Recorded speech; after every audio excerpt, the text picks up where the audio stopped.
भारत दो पड़ोसी मुल्क अपने इतिहास के सबसे उथल-पुथल वाले दौर से गुजर रहे हैं। पाकिस्तान में सियासी भूचाल आया हुआ है तो वहीं श्रीलंका कंगाली की कगार तक पहुंच गया है। लेकिन आज चर्चा श्रीलंका और पाकिस्तान के हालात पर नहीं बल्कि भारत के साथ उसके पड़ोसियों के रिश्तों की जाएगी। कुछ वक्त पहले तक भारत सरकार पर यह आरोप लगे कि मोदी के राज में हिंदुस्तान के पड़ोसियों से उसके रिश्ते खराब हो चुके हैं। लेकिन मौजूदा परिदृश्य में जो तस्वीर दुनिया को दिख रही है वो इस बात की गवाह है कि भारत की मजबूत विदेश नीति और कूटनीति का कमाल है कि चाहे पाकिस्तान हो, नेपाल हो या फिर श्रीलंका, तमाम पड़ोसी मुल्क भारत का ही नाम रट रहे हैं। क्योंकि जब चीन ने फंसाया तो सिर्फ भारत ही याद आया इन देशों को। हर किसी के लिए जिसकी हम सहायता कर सकते हैं हमने करने में पहल की है, प्रयास किया है। और जब हम ऐसी मदद करते हैं तो हम कभी पासपोर्ट का रंग नहीं पूछा करते हैं। नेपाल में भूकंप आया, मालदीव में अचानक पानी की समस्या आ गई, फिजी के अंदर समुद्री तूफान आ गया, पश्चिम एशिया में हिंसा के इलाकों में हजारों भारतीयों और विदेशियों का इवैक्यूएशन की बात हो, म्यांमार में साइक्लोन के बाद राहत और रिहेबिलिटेशन के लिए सहायता करने में हमने एक अच्छे पड़ोसी का कर्तव्य निभाया। साथियों, वसुधैव कुटुंबकम यानी the whole world is a family, यह विचारधारा हमारी परंपरा है और हमें इस पर गर्व है, यह हमारी रगों में है।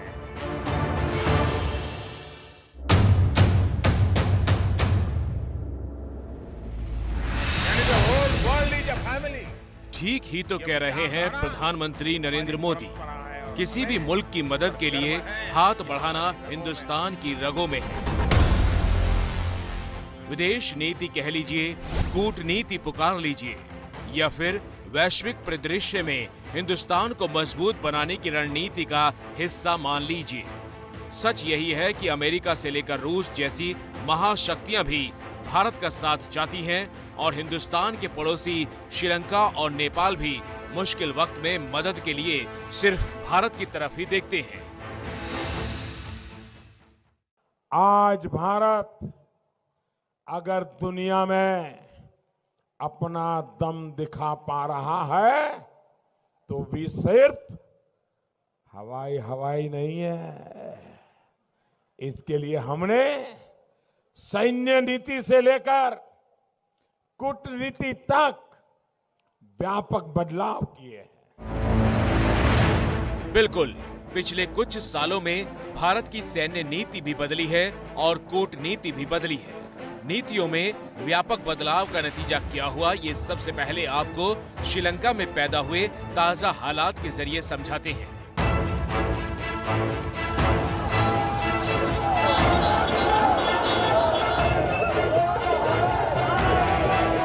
भारत का सबसे करीबी समुद्री पड़ोसी मुल्क है श्रीलंका, लेकिन इस मुल्क में हालात इतने खराब हैं कि ना तो गाड़ी के लिए डीजल पेट्रोल मिल रहा है, न खाने के लिए सब्जी मिल रही है और बीमार के लिए दवाइयां नहीं है। श्रीलंका इस कदर कंगाल हो चुका है कि अस्पतालों में बिजली ठप हो चुकी है और बिजली नहीं होने की वजह से मरीजों की सर्जरी तक नहीं हो पा रही। जिन डॉक्टरों को इलाज के लिए अस्पताल में होना चाहिए वो श्रीलंका की सड़कों पर सरकार के खिलाफ प्रदर्शन कर रहे हैं। श्रीलंका में सरकार के खिलाफ जबरदस्त नाराजगी है। लोग इस तरीके से अपने गुस्से का प्रदर्शन कर रहे हैं।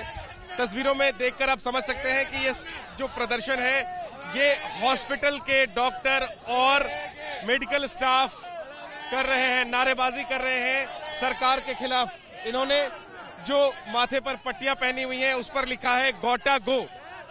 राष्ट्रपति के खिलाफ ये प्रदर्शन है। सरकार के पास स्कूलों में परीक्षा कराने के लिए पेपर और स्याही तक खरीदने के पैसे नहीं बचे। तेल की कमी की वजह से रेल, बस यानी यातायात का पूरा नेटवर्क ध्वस्त हो गया। पूरे देश में ऐसा हाहाकार मचा है कि शुक्रवार को श्रीलंका में इमरजेंसी का ऐलान कर दिया गया। एबीपी न्यूज संवाददाता जैनेंद्र कुमार कैमरामैन मनोज अधिकारी के साथ श्रीलंका की राजधानी कोलंबो में ग्राउंड जीरो पर मौजूद थे। देखिए पेट्रोल पंप के बाहर क्या हालात हैं। श्रीलंका की राजधानी कोलंबो के बाहरी इलाके में हम हैं। श्रीलंका किस तरह के आर्थिक संकट से जूझ रहा है और लोगों को किस तरह की तकलीफ हो रही है, उसकी बानगी है ये तस्वीर एक पेट्रोल पंप के बाहर की। लोगों ने मुझे बताया है कि 10 से 12 दिनों से ये लोग डीजल का इंतजार कर रहे हैं। इसी तरह से प्लास्टिक के केन लेकर के डीजल का इंतजार 10 से 12 दिनों से किया जा रहा है। और ये तो आप ये प्लास्टिक के केन की कतार देख रहे हैं। पेट्रोल पंप के बाहर जो सड़क है उस पर लंबी कतार है गाड़ियों की भी। We are facing a big problem. We don't have jobs. We don't have eating. We don't have foods. We are facing lots of problems in Sri Lanka in this time, and we are waiting for 12 days for diesel. We are coming early morning and 5 a.m. and we are going 11 p.m. every day. जिंदगी के लिए जरूरी सामान की भारी किल्लत है और जहां सामान मिल रहा है वहां दाम ऐसा है जिसकी कीमत सुनकर किसी के भी होश उड़ जाएंगे। चावल 250 रुपए किलो बिक रहा है और चीनी 200 रुपए किलो।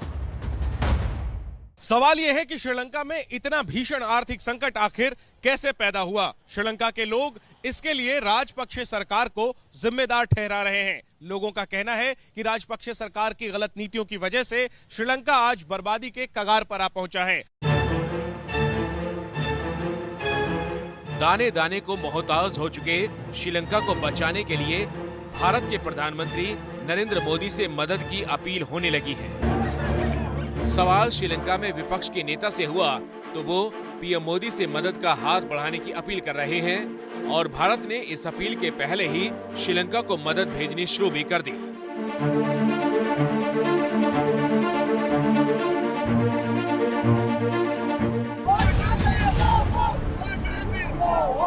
आज हिंदुस्तान अपने पड़ोसी मुल्क श्रीलंका की मदद से पीछे नहीं हट रहा, जबकि ये वो देश है जिसने चीन के कर्ज के लालच में पिछले कुछ सालों में भारत से दूरियां बढ़ाई थी।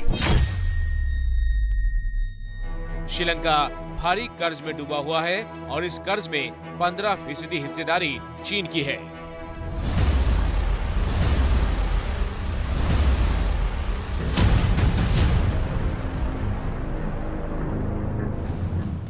चीन श्रीलंका में सबसे ज्यादा निवेश करने वाला देश है।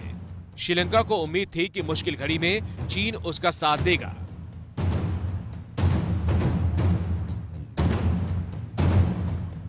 इसी साल जनवरी में चीन के विदेश मंत्री वांग यी कोलंबो पहुंचे थे, लेकिन वांग यी ने श्रीलंका को मदद की जगह नसीहत दी, जिसका सार ये निकला कि मुफ्त में कुछ नहीं मिलता। श्रीलंका बड़ा निराश हुआ और जिस चीन के लिए राजपक्षे सरकार भारत को नजरअंदाज कर रही थी, अब उसी भारत ने मदद का हाथ बढ़ाया है, क्योंकि भारत पड़ोसी मुल्कों की मदद करना भी जानता है और अपनी जमीन के लिए उनकी स्थिरता के मायने भी समझता है। भारत श्रीलंका का सबसे करीबी समुद्री पड़ोसी और एक भरोसेमंद मित्र है। दोनों देशों के नजदीकी संबंधों का मजबूत आधार हमारे ऐतिहासिक, एथनिक, भाषाई, सांस्कृतिक और सभ्यतागत संपर्क है। मेरी सरकार की नेबरहुड फर्स्ट नीति और सागर डॉक्ट्रिन के अनुरूप हम श्रीलंका के साथ अपने संबंधों को प्राथमिकता देते हैं। यह स्वाभाविक है कि हम एक दूसरे की सुरक्षा और संवेदनशीलताओं के प्रति सचेत रहें। श्रीलंका को प्रधानमंत्री मोदी की ये बात देर से समझ में आई है। दरअसल चीन ने जिन शर्तों के तहत श्रीलंका को कर्ज दिया था, वो पैसे वापस लेने का दबाव बनाने लगा। लिहाजा 2017 में हम्बनटोटा बंदरगाह और उसके आसपास की 15,000 एकड़ जमीन को चीन ने 99 सालों के लिए लीज पर ले लिया। श्रीलंका के पास पैसे नहीं थे, लिहाजा उसने हामी भर दी। शर्त यह थी कि चीन इसका सैन्य इस्तेमाल नहीं करेगा। और चीन की चाल ये थी कि कर्ज में दबा श्रीलंका इतना मजबूर हो जाएगा कि कि उसे और कर्ज लेने के लिए सैन्य इस्तेमाल पर लगी पाबंदी भी हटानी पड़ेगी। और यहीं से एंट्री होती है हिंदुस्तान की।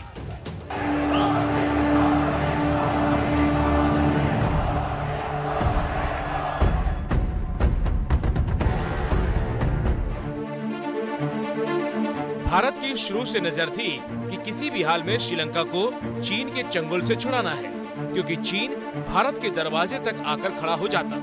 श्रीलंका में बिगड़ते हालात को देखकर भारत एक्टिव हो चुका था। हाल ही में भारत के विदेश मंत्री एस जयशंकर श्रीलंका दौरे पर गए थे और 17 मार्च को एस जयशंकर ने ये ट्वीट किया था, पड़ोसी पहले, भारत श्रीलंका के साथ खड़ा है। जरूरी चीजों की आपूर्ति के लिए $1 बिलियन अमेरिकी डॉलर की क्रेडिट लाइन पर हस्ताक्षर किए गए हैं, जो श्रीलंका को भारत की मदद के लिए दिए गए पैकेज का हिस्सा है। मोदी सरकार पड़ोसी सबसे पहले की नीति पर काम करती है और उसकी मिसाल सिर्फ श्रीलंका के साथ नहीं दिखी। जरा नेपाल के प्रधानमंत्री शेर बहादुर दौवा के हालिया भारत दौरे की तस्वीर देखिए।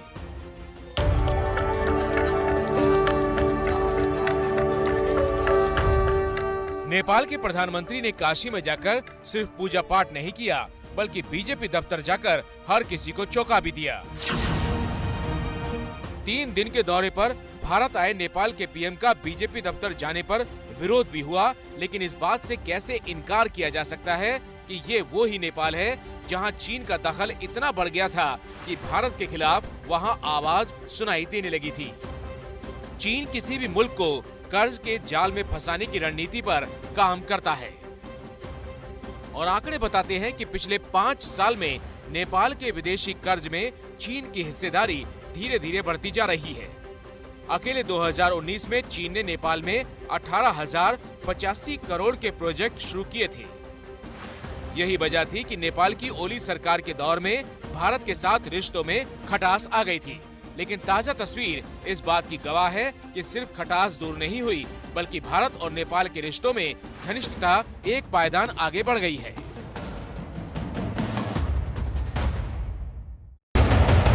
नेपाल, बांग्लादेश, भूटान, पाकिस्तान, म्यांमार, श्रीलंका और मालदीव ये वो मुल्क हैं जो हिंदुस्तान के पड़ोसी हैं। इनमें से बांग्लादेश, भूटान और मालदीव के साथ हमारे मजबूत रिश्ते हैं। नेपाल से रिश्ते पटरी पर लौट आए हैं। श्रीलंका धीरे धीरे चीन के चंगुल से निकलकर फिर से भारत के पास आता दिख रहा है। यह है इमरान खान का पाकिस्तान, यह है कप्तान का पाकिस्तान। लेकिन भारत के पड़ोसी मुल्कों की बात बिना पाकिस्तान के पूरी नहीं होती। पाकिस्तान के राजनीतिक हालात की चर्चा पूरी दुनिया में हो रही है। संसद भंग हो चुकी है, विपक्ष सुप्रीम कोर्ट पहुंच चुका है, लेकिन हिंदुस्तान की ताकतवर विदेश नीति और कूटनीति की जितनी तारीफ अस्थिरता के दौर में इमरान खान ने की है, वैसी उम्मीद तो पाकिस्तान से कभी की नहीं जा सकती थी। ये वो इमरान खान है जो 3.5 साल के कार्यकाल में सिर्फ भारत को कोसते रहे, लेकिन अब अपनी कुर्सी पर आई तो मिसाल के लिए मोदी की विदेश नीति के कसीदे पढ़ने लगे। यानी दोस्त हो या दुश्मन मुल्क, भारत की नीतियों का लोहा हर मुल्क मानता है। सिर्फ भारत में ही नहीं, बल्कि विश्व में और खासकर अपने पड़ोस में मेरी सरकार की विदेश नीति का भी आधार है। नेबरहुड फर्स्ट हमारी प्राथमिकता।